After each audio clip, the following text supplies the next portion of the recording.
At midnight, I closed my curtains. But in the glass, I saw a tall figure standing behind me. I turned around, but there was nothing there. And when I looked back, the reflection wasn't mine anymore. It was still standing there waving. I've always been a light sleeper. Even if a noise happens once, I'll be up for the rest of the night.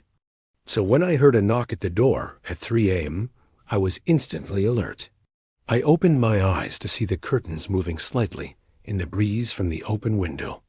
The street light outside was flickering, casting an eerie glow on the wall and making the curtains dance in the wind.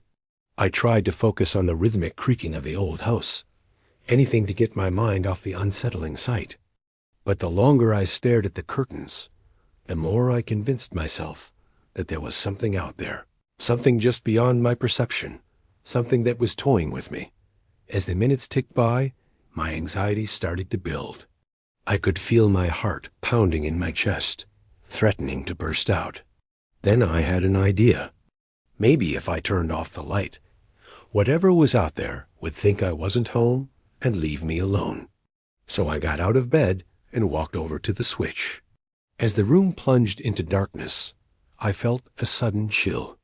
I quickly turned back, almost jumping out of my skin when I saw a tall figure standing in front of me.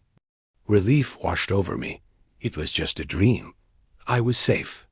I let out a shaky breath, and slowly my heartbeat started to calm down. But then I saw the figure again, this time in the glass. It was the same tall figure, but it was standing behind me. Confused, I turned around, but there was nothing there. I walked over to the glass and peered out into the darkness. That's when I noticed that the reflection wasn't mine. It was the same tall figure from before, but now it was waving.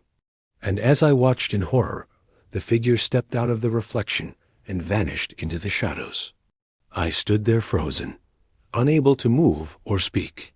What I had just seen, it defied logic, reason, reality. I wanted to tell someone, to share my experience, but I knew no one would believe me.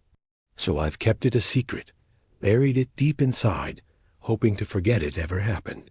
But some nights, when the wind is just right, I can still hear the knock at the door, and I see the tall figure standing in the glass, forever trapped in that moment of terror. Thanks for watching. Follow for more chilling encounters.